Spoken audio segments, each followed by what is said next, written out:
Bueno, hermano, hoy quiero compartir con ustedes una palabra, ¿verdad? Un tema que vamos a estar tratando en los próximos servicios, así como hemos hecho con la enseñanza que hemos estado dando acerca de los frutos, que duró varios servicios. No fue una serie, pero sí pudimos explicar muchas cosas referente a los frutos del Espíritu, los frutos de un verdadero cristiano, el fruto digno de arrepentimiento, el que menciona la Biblia, y todo lo que tenía que ver referente a los frutos que debemos dar como cristianos, dentro de la congregación y fuera de ella.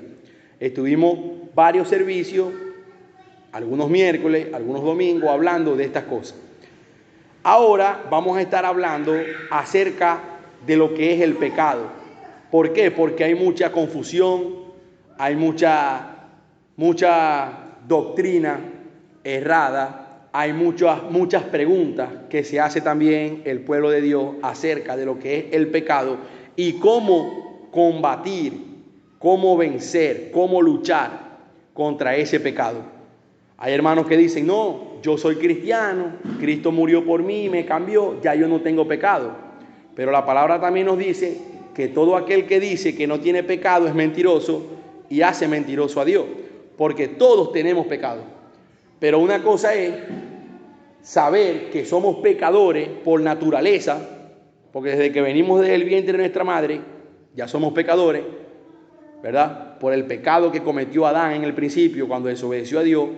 Por eso dice Pablo en Romanos que por la desobediencia de un hombre todos fuimos constituidos pecadores, pero por la obediencia de uno, que es Cristo, todos hemos sido constituidos justos ante Dios. Pero ¿cómo es esa justicia? ¿Cómo podemos ver nosotros esa justicia en nuestras vidas? Si cuando nosotros nos analizamos la intimidad, analizamos lo que somos, lo que pensamos, lo que decimos, lo que hablamos, cómo actuamos, decimos en nuestro corazón, todavía me falta ser más justo. Todavía en mí no hay una justicia completa. Todavía a mí me llegan malos pensamientos. Todavía a mí siento esas ganas de pecar. Todavía me equivoco. Todavía le fallo al Señor. Entonces, si hay una justicia completa en nosotros, ¿verdad? ¿Por qué entonces toda esta maldad sigue operando en cada uno de nosotros? Y la razón es porque todavía el pecado está en nuestra carne. Todavía el pecado está en nuestro cuerpo. Algo que se llama concupiscencia. Es un deseo que usted tiene ahí en su carne que usted no puede controlar. Usted no puede controlar.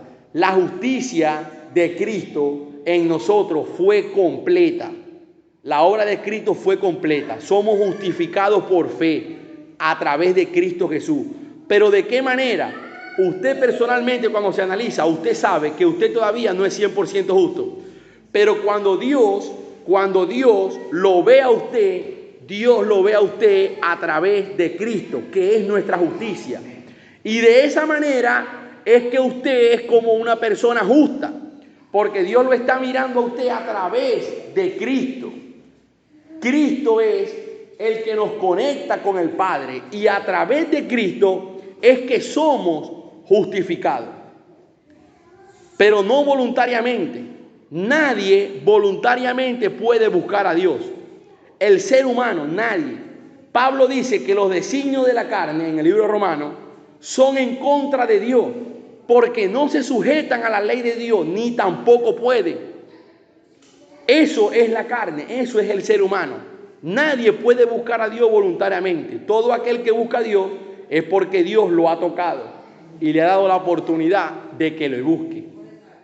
Pero no porque voluntariamente usted dijo un día, voy a buscar de Dios porque yo sé que Dios es bueno. No, nadie, hermano. Nadie voluntariamente va a decidir buscar a Dios, al menos que el Señor lo guíe. ¿Qué dijo Cristo? Nadie viene a mí si el Padre no me lo envía. Si el Padre no lo enviare, no pueden venir a mí. Quiere decir que todos los que estamos aquí hoy, ¿verdad?, escuchando la palabra del Señor, hemos sido enviados por el Señor a Cristo. Ya sabemos que hay algo espiritual de Dios en nuestras vidas y que eso va, como decía el hermano Jesús, en crecimiento. Vamos escalando, vamos en crecimiento. Pablo decía, no que lo haya alcanzado ya, cuando ya estaba a punto de morir, de acabar su carrera, ¿verdad? La carrera del evangelio en esta vida, decía, no que lo haya alcanzado ya, sino que prosigo a la meta, al supremo llamamiento en Cristo Jesús. Ni siquiera el apóstol Pablo fue capaz de decir, alcancé la perfección, alcancé la meta, me voy de esta vida siendo un hombre perfecto, sin pecado, 100% justo. No lo dijo, porque él sabía que todavía faltaba un paso, que era la transformación.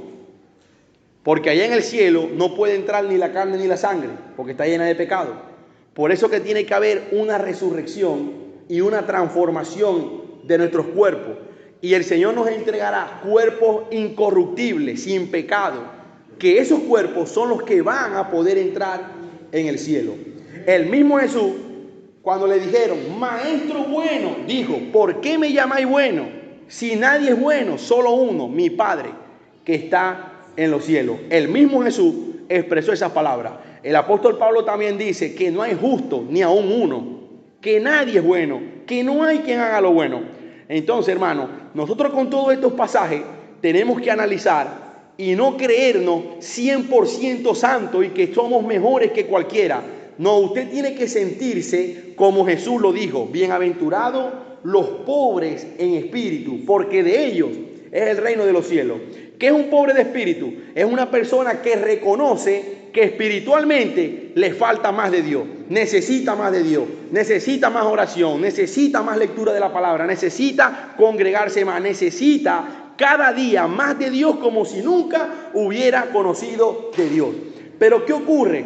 A este tiempo, al día de hoy, pasa lo contrario, que hay hermanos cristianos dentro de la iglesia que como ya llevan tiempo en el evangelio, se sienten seguros de sí mismos, de lo que saben, de lo que han aprendido, y ellos, de alguna manera, ellos creen que ya tienen el cielo ganado. Y nosotros vamos en crecimiento. Cada día, como les decía el domingo pasado, debemos ser más cristianos. Cada día debemos seguir corrigiendo cosas en nuestra vida porque vamos en camino a la perfección. El apóstol Juan dice en su carta, en primera de Juan, ahora somos hijos de Dios, pero aún no se ha manifestado lo que hemos de ser. Ahora mismo que somos usted y yo, hijos de Dios, más nada. Pero no se ha manifestado lo que hemos de ser. ¿Y qué es lo que se va a manifestar? Que entonces, cuando Él se manifieste, ¿quién es Él? Cristo. Entonces seremos como Él y le veremos tal y como Él es. Como dice la alabanza que canta nuestro hermano Jesús. Cuando Él se manifieste, ahí es que vamos a ser como Él. Mientras estamos en esta vida, debemos hacer como hacía el apóstol Pablo. Decir, ya no vivo yo, Cristo vive en mí. Es lo que estaba diciendo, era el que me guía a mí, el que me empuja a hacer lo correcto, es Cristo. Por eso que ya no vivo yo, Cristo vive en mí. Y lo que ahora vivo en la carne, lo vivo por fe. Lo vivo en la fe del Hijo de Dios, buscando agradar a Dios en todo momento. Entonces hoy vamos a comenzar, hoy no me va a dar tiempo a terminar todo esto, ¿verdad? Vamos a comenzar una parte y con el pasar de los días vamos a seguir estudiando este tema que es tan profundo y es tan largo y que abarca tantas cosas. Hoy por lo menos quisiera que usted pudiera aprender o captar un poquito cómo usted puede hacer para luchar o vencer el pecado que usted siente en su cuerpo o la tentación. Vamos a leer en 2 Corintios capítulo 6. 2 Corintios capítulo 6, versículo 14. 2 Corintios capítulo 6, versículo 14 al 18. Y luego vamos a estar leyendo el capítulo 7, versículo 1. Pero dice 2 Corintios capítulo 6, versículo 14. No os unáis en yugo desigual con los incrédulos, porque ¿qué compañerismo tiene la justicia con la injusticia? ¿Y qué comunión la luz con las tinieblas? ¿Y en qué concordia Cristo con Belial? ¿O qué parte el creyente con el incrédulo? ¿Y qué acuerdo hay entre el templo de Dios y los ídolos? Porque vosotros soy el templo del Dios viviente. Como Dios dijo, habitaré y andaré entre ellos, y seré su Dios, y ellos serán mi pueblo. Por lo cual, salid en medio de ellos y apartaos, dice el Señor, y no toquéis lo inmundo, y yo os recibiré. Y seré para vosotros por padre, y vosotros me seréis hijos e hijas, dice el Señor Todopoderoso. Así que, amados, puesto que tenemos tales promesas, limpiémonos de toda contaminación de carne y de espíritu, perfeccionando la santidad en el temor de Dios. Mire que aquí hay varias cosas importantes. Aquí el apóstol Pablo nos enseña que hay una diferencia. En primer lugar, hay una diferencia entre el creyente y el incrédulo. ¿Cuál es el incrédulo? Aquel que no es cristiano, que no cree en Dios, que dice que cree en Dios, pero que vive su vida como le da la gana. Y aquel que es creyente, que afirma que tiene a Cristo en su corazón y que ama a Dios. Hay una diferencia. Cuando usted vea que usted como cristiano, usted se está pareciendo en las actitudes, en las acciones, en el carácter al del mundo, usted tiene que revisarse y decir, en mí hay un problema, porque yo tengo que ser diferente al del mundo. Esa es la realidad que Pablo está mostrando en estos textos. Y hay una diferencia entre la luz y las tinieblas. Todos ya la conocemos. La luz representa lo bueno, la tiniebla representa lo malo. Hay una gran diferencia. El cristiano, el Hijo de Dios, está llamado a vivir en luz, que es la luz de Cristo. Cristo dijo, yo soy la luz del mundo, vosotros sois la luz del mundo. Las tinieblas representan ¿a quién? Al diablo, a los demonios y a todo lo malo, a toda la maldad de este mundo. Entonces aquí dice, versículo 17, por lo cual salí en medio de ellos. Fíjese, luego que el Señor te da la claridad de estas cosas, te manda a hacer algo. Porque no podemos dejarle todo a Dios. El Señor dice, salí de en medio de ellos. ¿De quién? De aquellos que andan en tinieblas. Te dice, no toquéis lo inmundo, y yo os recibiré, y seré para vosotros por padre, y vosotros me seréis hijos e hijas, dice el Señor Todopoderoso. No toquéis lo inmundo. ¿Qué significa eso? Que cuando usted ve lo malo, la injusticia, y usted tiene la oportunidad de caer, usted, como hijo de Dios, debe tener temor de Dios y decir, no, yo no lo voy a hacer porque esto no le agrada a mi Dios. Y cuando usted actúa de esa manera, usted está actuando como un hijo de Dios y Dios te va a respaldar como padre. Pero si nosotros nos dejamos llevar por ese deseo, por esa injusticia, porque nos deleitamos en ese pecado, estamos actuando como alguien del mundo que no tiene a Dios.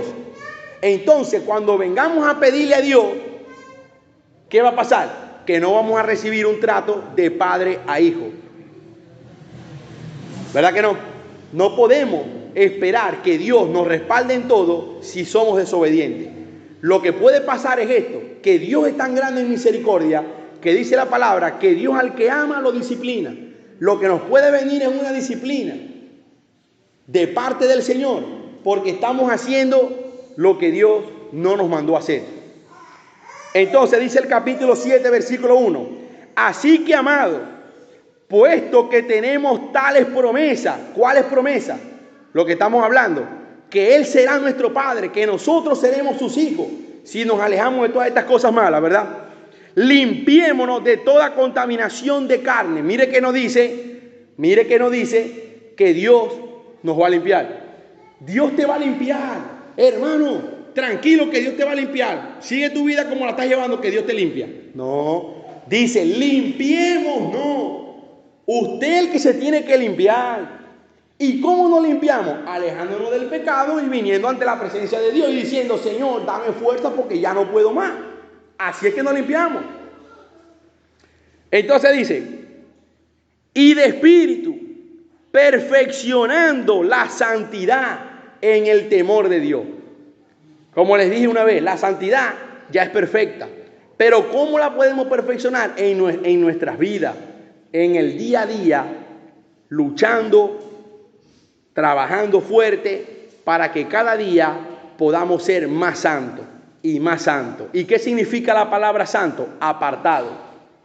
Esto lo que significa es que usted cada día se va a apartar más de las cosas del mundo que a Dios no le gustan por agradar a Dios. De eso es que está hablando el apóstol Pablo. Vaya conmigo ahora a Primera de Juan, capítulo 5. Primera de Juan, capítulo 5. Vamos a leer el versículo 10. Primera de Juan, capítulo 5, Primera de Juan, capítulo 1, versículo 5 al 10. Dice: este es el mensaje que hemos oído de él y os anunciamos. Dios es luz y no hay ninguna tiniebla en él. Si decimos que tenemos comunión con él y andamos en tiniebla, mentimos y no practicamos la verdad. Mira, hermano, así de claro es el evangelio. Así de claro, tal cual como lo estamos leyendo el día de hoy.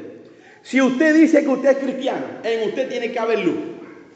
En usted tiene que haber la señal de Cristo en tu corazón, en tu vida, en tu mente, en tu carácter, en tu manera de hablar, en tu manera de pensar, en tu manera de enfrentar la vida. Ahí tiene que verse Cristo, porque usted está confesando que usted está en luz. Pero si usted es una persona o usted conoce a alguien que dice ser cristiano, pero usted lo ve que lo que anda es en tiniebla, ahí no está Cristo. Dice, mentimos. Si decimos que andamos en luz, ¿verdad? Versículo 6. Si decimos que tenemos comunión con él y andamos en tiniebla, mentimos y no practicamos la verdad. Todas aquellas personas que usted conoce que están en tiniebla no están practicando la verdad. ¿Cuál es la verdad? La palabra de Dios. La verdad es Cristo. Entonces dice, pero si andamos en luz, como él está en luz, tenemos comunión unos con otros y la sangre de Jesucristo nos limpia de todo pecado, que fue lo que mencionó el hermano esta mañana, ¿verdad? Si andamos en luz, tenemos comunión unos con otros. Cuando usted aquí puede detectar cuando un hermano está bien con Dios o no. Aquí hay un tip para que usted pueda detectar cuando un hermano anda en tinieblas o anda en la luz de Cristo. ¿Cómo nos damos cuenta? De esta forma. Cuando usted ve un hermano que no tiene comunión con nadie, sino que pelea con todo el mundo, que malpone a todo el mundo, que critica a todo el mundo, usted puede decir, hermano, este no está en la luz. A este se le fue la luz. A este se le fue la luz, un apagón. Pero cuando usted ve un hermano que lo que busca es la comunión, la paz, el restaurar al caído, el levantar al que tiene problemas, en ayudar al que está enfermo, en ayudar a aquel que no tiene comida, en ayudarnos unos con otros como familia, porque somos un cuerpo, ¿verdad? Cuando usted ve eso, entonces usted dice con certeza, este hermano está en la luz de Cristo. Está en la luz de Cristo.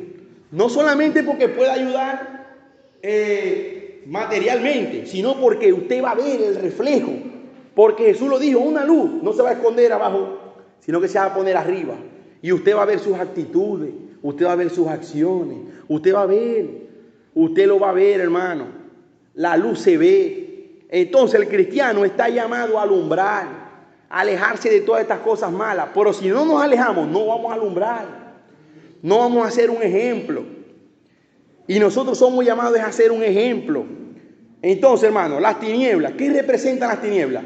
Las tinieblas representan la maldad, representa el pecado, representa al diablo, a sus demonios, todo lo malo. Usted no ve que cuando a Cristo lo matan, que lo crucifican, ¿qué dice la Biblia?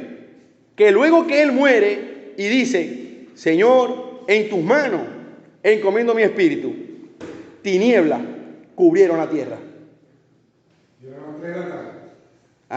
Y eran las 3 de la tarde.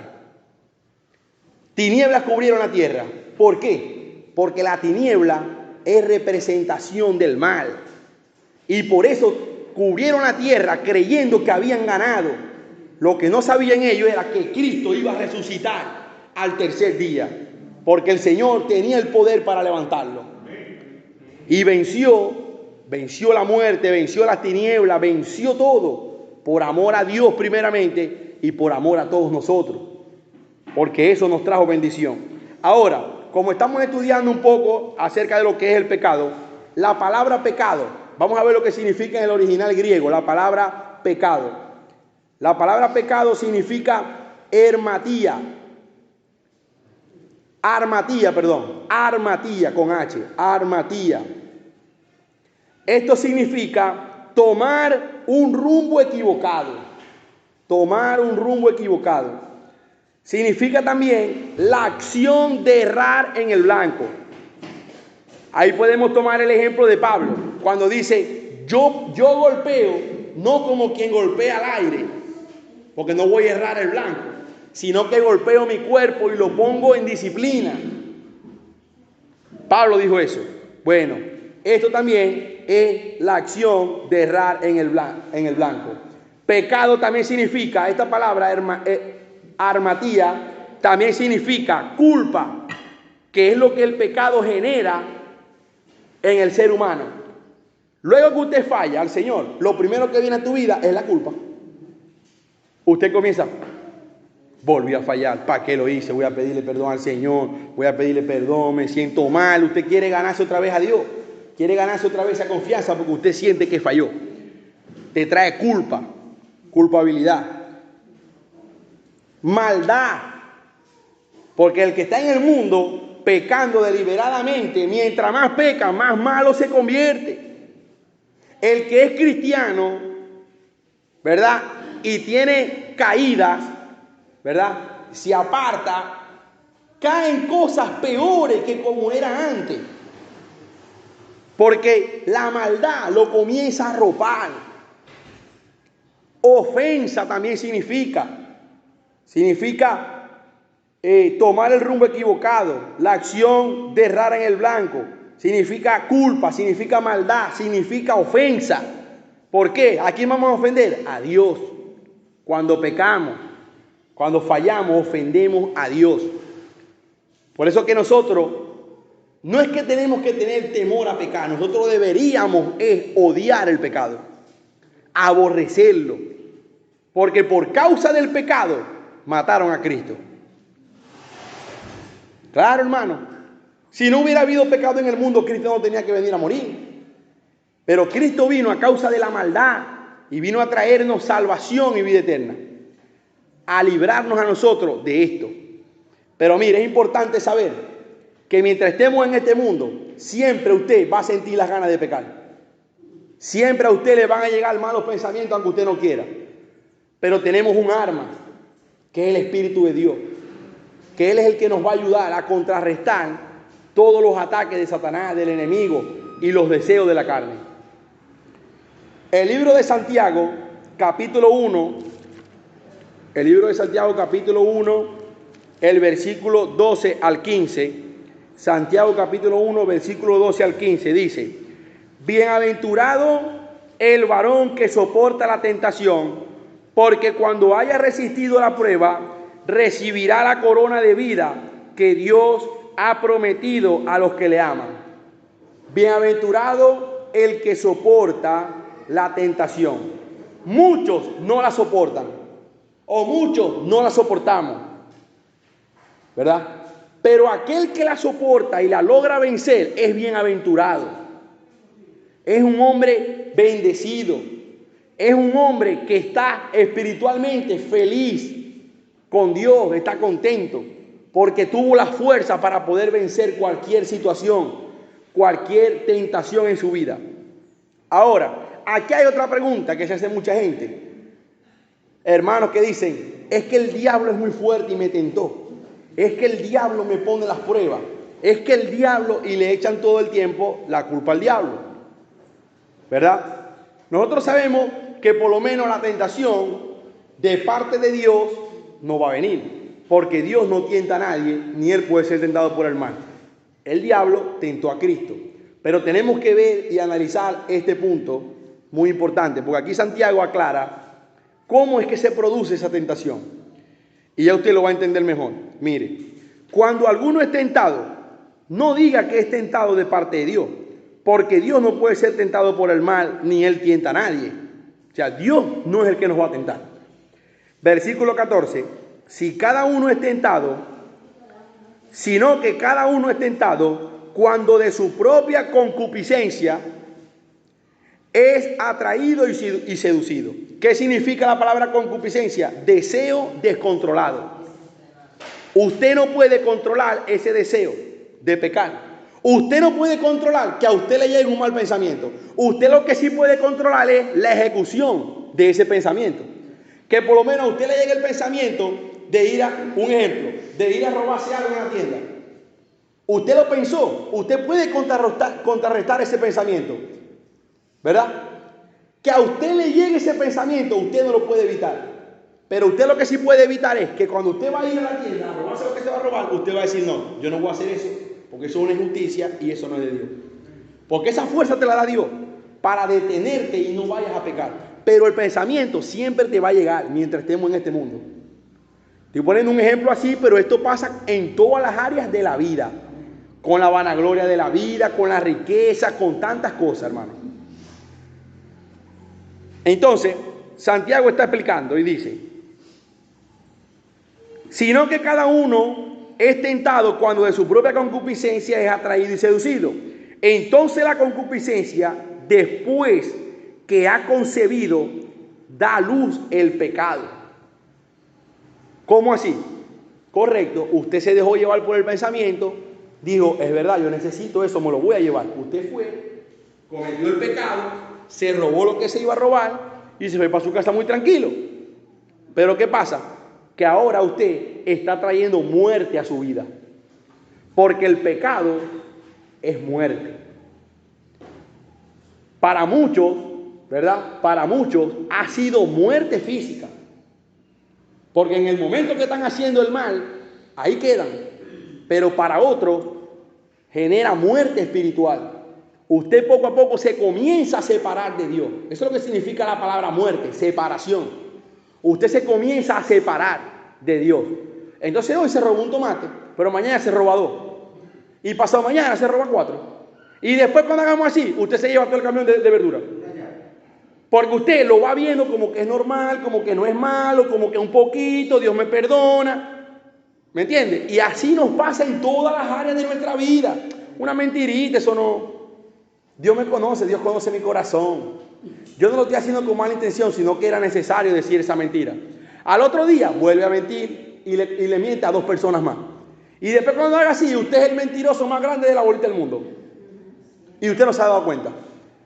Y creemos, lo vemos así insignificativo, chiquitico. Pero a lo que abrimos los ojos, ya no tenemos ningún poquito de fuerza para poder dominar y controlar ese deseo y ese pecado que le hemos dado la oportunidad de que nos gobierne. Porque usted es el que le da la oportunidad al pecado de que lo gobierne a usted. Entonces, no es Dios. Tampoco le podemos echar la culpa al diablo en ese sentido. No es que yo caí porque el diablo me tentó, porque le voy a explicar algo. El diablo lo que hace es que coloca las pruebas. El diablo sabe cómo usted puede caer. Él conoce nuestras debilidades. Él sabe si usted es un hombre o una mujer de oración. Él sabe si usted es obediente a sus padres o no. Así como Dios nos conoce, el diablo también. El diablo sabía a qué vino Cristo al mundo. Él sabía que Cristo vino, ¿verdad?, a traer al mundo salvación. ¿Y qué le ofreció él en el desierto? Te voy a dar los reinos del mundo. Quiso adelantar el proceso. Y Jesús le dijo, no, así no es. Solo a Dios voy a adorar. Y con la palabra Jesús lo contrarrestó. El diablo sabía que Jesús tenía hambre porque venía de ayunar 40 días. ¿Usted cree que el diablo no lo estaba viendo? El diablo mira cuando usted ora. Cuando usted está leyendo la Biblia, el diablo está mirando. Pero cuando usted también abre puertas, el diablo también sabe. Y por eso Pedro dice, el diablo dice, sé sobrio y velá, porque vuestro adversario el diablo anda como león rugiente buscando a quien devorar. ¿Usted cree que él va a ir a devorar al del mundo que está viviendo allá en la bajada de la Virgen? No, él va a devorar al cristiano que le abra puerta. Al que dice, no, yo voy porque es que eso no es malo, yo lo que voy es a conversar. Pero entonces usted se está mezclando en un ambiente que no es el de Dios, no es en el que usted debe estar. Y usted está abriendo esa puerta. Y ahí usted puede tener un ataque donde usted posiblemente esté débil y puede caer. Y después, ¿qué pasa? Vienen las consecuencias. Entonces, hermano, así es la lucha del cristiano día tras día. Esto es diario hasta que Cristo venga. Esto no se va a acabar. Usted todos los días va a luchar con esto. El diablo poniéndole trampa para que usted caiga, usted esquivando las trampas, usted buscando de Dios. Pero si usted no busca de Dios, va a caer. Porque Él le va a poner las trampitas. Y la concupiscencia de usted, lo que usted quiere, lo va a llevar a caer en esas trampas. Así es que funciona la concupiscencia, el deseo de la carne, el pecado. Usted siente las ganas de pecar, el diablo te coloca la trampa. Y usted va y cae. O determina no caer por obedecer a Dios, que es lo mejor. De esa manera. Entonces el pecado sigue en nuestra naturaleza carnal y debemos luchar cada día y agarrarnos de Dios. Por lo menos, cuando leemos en Mateo, capítulo 15,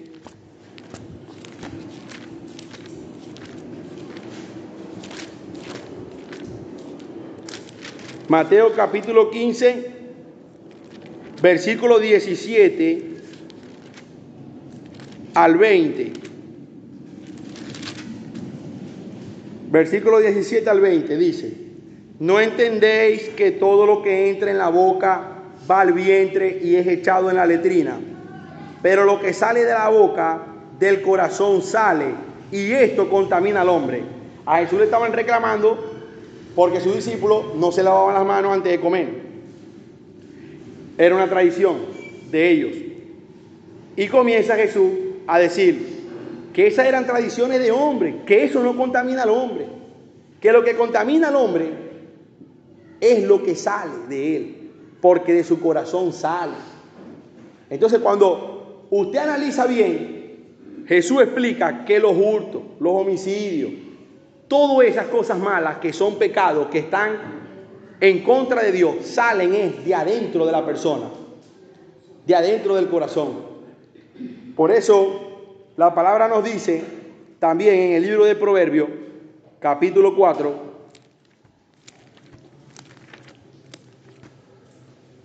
Proverbios capítulo 4,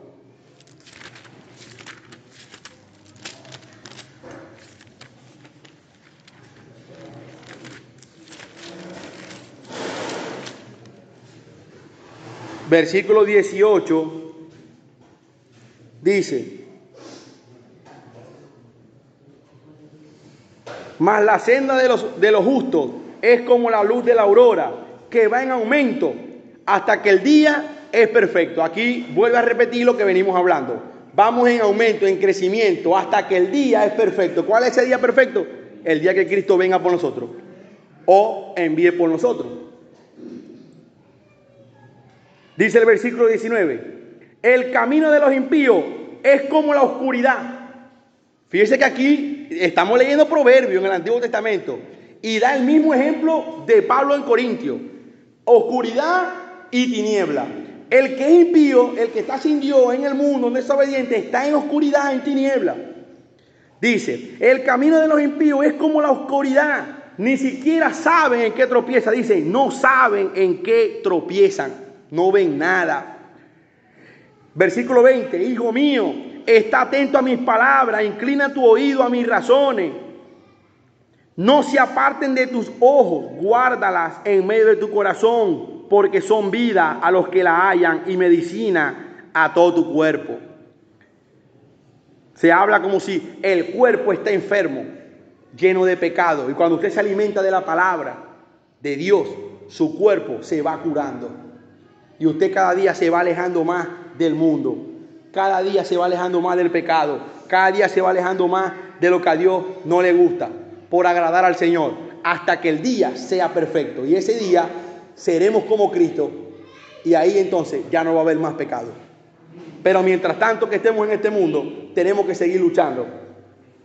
Tenemos que seguir batallando. No podemos desmayar, porque en el momento que desmayemos nos gana la lucha. Nos gana la batalla y somos destruidos. Y eso le ha pasado a mucha gente que llevaba años en las iglesias y hoy en día no se han podido levantar. No se han podido fortalecer otra vez. ¿Por qué? Porque ya no tienen fuerza. No podemos esperar caer nosotros en eso. No podemos creernos más que nadie. La palabra dice, el que esté firme, mire que no caiga. Usted se considera firme, entonces mire que usted no vaya a caer y ayude al que está caído. Pero no se crea mejor que los demás, porque ese es el error más grande que puede cometer un cristiano. Porque en el momento en que usted se crea mejor que otro, le pasa peor a usted. Porque así es el evangelio, hermano. Eso le pasó a los fariseos. Se creían mejor que todo el mundo y el Señor los tuvo que reemplazar. Y por eso entramos nosotros los gentiles, los que no somos judíos, para poder servir al Señor. Y no podemos cometer el mismo error que cometieron los fariseos, en atar cargas en las personas que ellos ni con un dedo querían mover. Entonces sigue diciendo aquí el versículo 21, perdón, el 23. Sobre toda cosa guardada, guarda tu corazón, porque de él mana la vida. Por eso Jesús dice allá en Mateo, lo que acabamos de leer, en Mateo 15, 17 al 20, leímos que del corazón salen todos los malos deseos, los hurtos, los homicidios, la borrachera, todo eso viene de aquí. Y que de la abundancia del corazón habla la boca. Y aquí te está diciendo en Proverbios, de todas las cosas que vas a guardar en la vida, guarda tu corazón, guarda tu vida, guárdate para Dios, guárdate, porque de él mana la vida. De lo que usted tiene guardado en su corazón, de eso usted va a vivir, de eso usted va a hablar, porque de la abundancia del corazón habla la boca. Entonces cuando usted oye a un hermano que habla mucho de Dios, habla de la palabra, comparte, alabanza, esto, habla de la obra, vamos a hacer esto, esa persona en ese momento está en comunión con Dios, está interesado por trabajar, por servir, por hacer la voluntad de Dios. Pero cuando llega el momento en que usted ya no escucha más nada de eso, ¿qué ocurre? Que en esa persona, esa luz se está apagando. Si hay una persona que habla mal del hermano y habla mal del... Bueno, ese tiene, pero es tiniebla. El que habla mal del hermano está lleno es de tiniebla. Porque nos podemos llenar de luz, también nos podemos llenar de tiniebla. Y ahí está la diferencia. Vamos a leer el 24, para allá vamos. El 23 dice, sobre toda cosa guardada, guarda tu corazón, porque de él mana la vida. El 24, aparta de ti la perversidad de la boca, y aleja de ti la iniquidad de los labios. Tus ojos miren lo recto, y diríjanse tus párpados hacia lo que tiene delante. Examina la senda de tus pies, y todos tus caminos sean rectos. No te desvíes a la derecha ni a la izquierda, y aparta tu pie del mal. Mire todas estas advertencias, ¿verdad? Para que controlemos también la manera de hablar, la manera de caminar, con quién nos estamos mezclando, con quién nos estamos juntando, hermano. No podemos dejarle todo a Dios. No, el Señor me guarda, no, el Señor te está diciendo, si sabes que ahí hay un mal, apártate, aparta tu pie del mal. Hay personas que más bien corren hacia el mal. Pasó algo y van corriendo los cristianos el primerito. No, hermano, aparta tu pie del mal. Tenemos que ser prudentes. Esto es lo que nos enseña es la prudencia. Ser prudente en todos los sentidos. Y ya para terminar, en el libro de Romanos, capítulo 6, Romanos capítulo 6, vamos a leer este último versículo para terminar.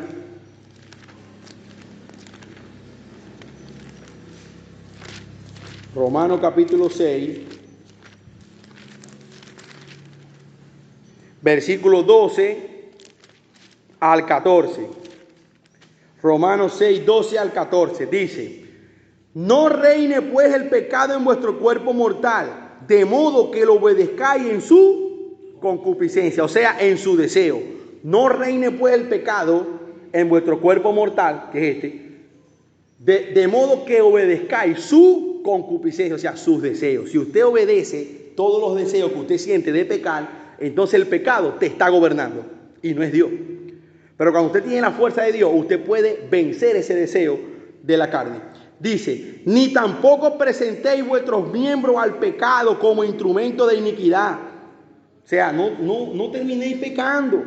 Hay que detenerse.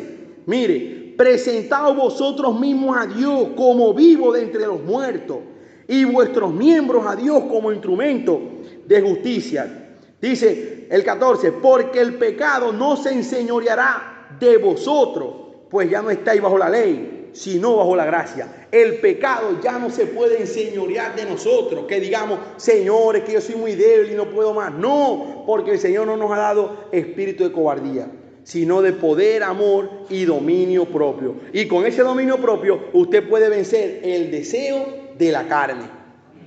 Entonces, hermano, estas son de momento las enseñanzas que vamos a estar, porque voy a estar trayendo, no sé, hermano Vicente, si va a seguir con las parábolas, yo creo que sí, porque faltan algunas, que vamos a estar enseñando en los próximos servicios, porque es muy importante que usted aprenda a cómo batallar con ese deseo carnal, con ese deseo de pecar, porque no somos superhéroes, el pecado siempre está ahí, y eso va a ser hasta que Cristo venga.